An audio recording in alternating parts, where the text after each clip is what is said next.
अस्सलाम वालेकुम, आप देख रहे हैं the war update Saeed Sajid Hussain के साथ। इस वक्त की सबसे बड़ी, सबसे दहशतनाक खबर मिडिल ईस्ट के सहराओं से लेकर पर्शियन गल्फ के गहरे पानियों तक हर तरफ बारूद की बू है। ईरान ने ऑपरेशन ट्रू प्रॉमिस 4 का आगाज कर दिया है। ये सिर्फ एक हमला नहीं बल्कि एक पूरी जंग है जो अब कंट्रोल से बाहर हो चुकी है। सबसे पहले बात करते हैं पर्शियन गल्फ की। IRGC ने ऐलान किया है कि उनके एयर डिफेंस यूनिट्स ने केशम और हंगम आइलैंड्स के करीब एक दुश्मन के फाइटर जेट को मार गिराया है। सोचिए, ये वो इलाका है जो स्ट्रेट ऑफ हॉर्मुज के बिल्कुल पास है, दुनिया का सबसे बड़ा चोक पॉइंट।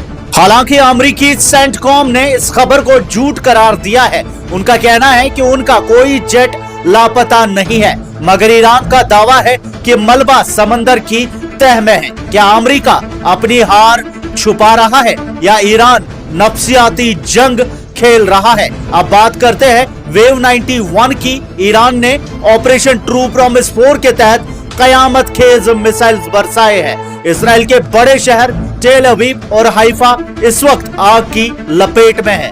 50 लाख से ज्यादा इसराइली इस वक्त अंडरग्राउंड बंकर्स में पनाह लिए हुए हैं। लेकिन ट्विस्ट ये है कि ये सिर्फ ईरान की जंग नहीं रही। यमन से अंसारुल्लाह और लेबनान से हिजबुल्लाह ने ईरान के साथ मिलकर यूनिफाइड रेजिस्टेंस फ्रंट बना लिया है। टेल अवीव के जफा इलाके में हिजबुल्लाह और ईरान ने मिलकर ज्वाइंट स्ट्राइक की है। ये कोऑर्डिनेशन पहले कभी नहीं देखी गई। ईरान की ललकार अब सीधी अमेरिका से है। IRGC का दावा है कि उन्होंने 4 गदर मिसाइल्स सीधे American aircraft carrier USS Abraham Lincoln पर दागे हैं। सिर्फ यही नहीं, जॉर्डन की अल अज़रा बेस जहां से अमेरिकी ड्रोन्स उड़ते हैं उसे ईरानियन ड्रोन्स ने तबाह कर दिया है। UAE के अल दफरा बेस पर मौजूद अर्ली वार्निंग रेडार सिस्टम्स को भी निशाना बनाया गया है।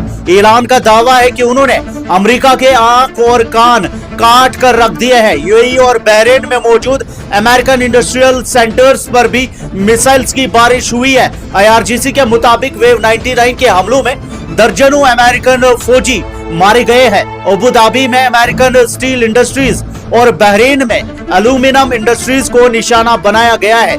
इसराइल के अंदर बेन गुरियन एयरपोर्ट और टेल नोफ एयरबेस पर भारी बैलिस्टिक मिसाइल्स गिरे हैं। IRGC का कहना है कि उन्होंने शिराज के ऊपर दुश्मन के 3 ड्रोन्स और मुल्क के नॉर्थ वेस्ट में एक और ड्रोन मार गिराया है। ईरान की सरहदों की हिफाजत अब एक लोहे की दीवार बन चुकी है। ईरान ने आखिर में एक खौफनाक वार्निंग दी है। उन्होंने कहा है कि ये तो सिर्फ शुरुआत है। अमेरिका और इसराइल मजीद तबाहकुन वॉर के लिए तैयार रहें। उन्होंने आवाम से कहा है कि वो दुश्मन के इंडस्ट्रियल सेंटर से दूर रहें, क्योंकि अगला हमला मजीद शदीद और डेवेस्टेटिंग होगा। जंग के ये बादल पूरी दुनिया को अपनी लपेट में ले सकते हैं। क्या दुनिया एक और आलमी जंग की तरफ बढ़ रही है?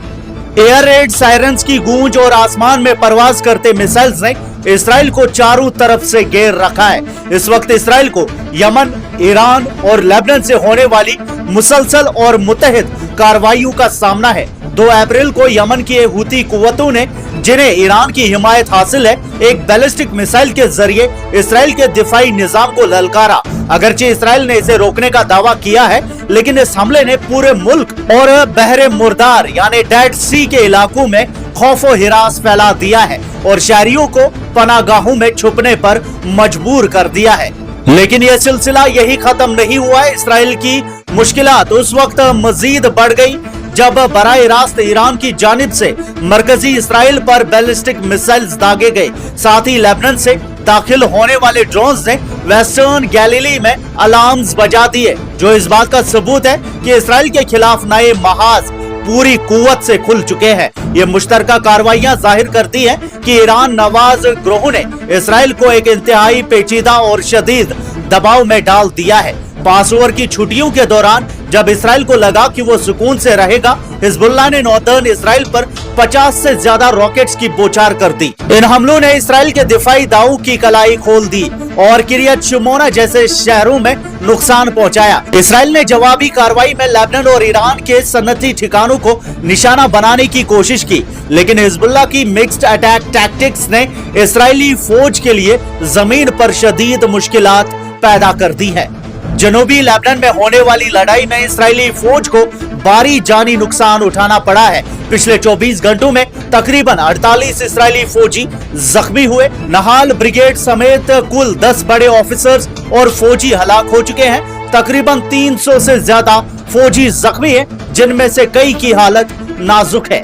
इस्राएली मीडिया ने तस्दीक की है कि हिजबुल्लाह के हमलों, एम्बुशेस और ड्रोन स्ट्राइक्स ने इस्राएली डिविजन्स 91st, 36th और 146th की नकलो हरकत को सख्त मुश्किल बना दिया है। कैप्टन नोवा मैटमोनी और सार्जेंट लायरन बेंजियोन जैसे फौजियों की हलाकत ने इस्राएली अवाम में गमो, गुस्सा और खौफ पैदा कर दिया है, जैसा कि जनाजों पर होने वाले एहतजाज से जाहिर होता है। सियासी महाज पर ईरान ने अमेरिकी सदर डोनाल्ड ट्रंप की 15 नुकती पीस प्रपोजल को साफ तौर पर मुस्तरद कर दिया है। ईरान का मौकफ वाज़ेह है कि वो किसी भी ऐसे दबाव को तस्लीम नहीं करेगा जो उसके मुफाद के खिलाफ हो। ईरानियन हुकाम ने साफ कहा है, हमने अमेरिका के साथ कोई बराह रास्त मुज़ाकरात नहीं किए हैं, सिर्फ उनकी तरफ से बातचीत की दरख्वास्त और कुछ तजावीज पेश की गई है, जिन पर हम अपनी शराइत के मुताबिक नजर रखते हैं। जब तक इसराइल और उसके इत्तेहादी अपनी पॉलिसीज नहीं बदलते,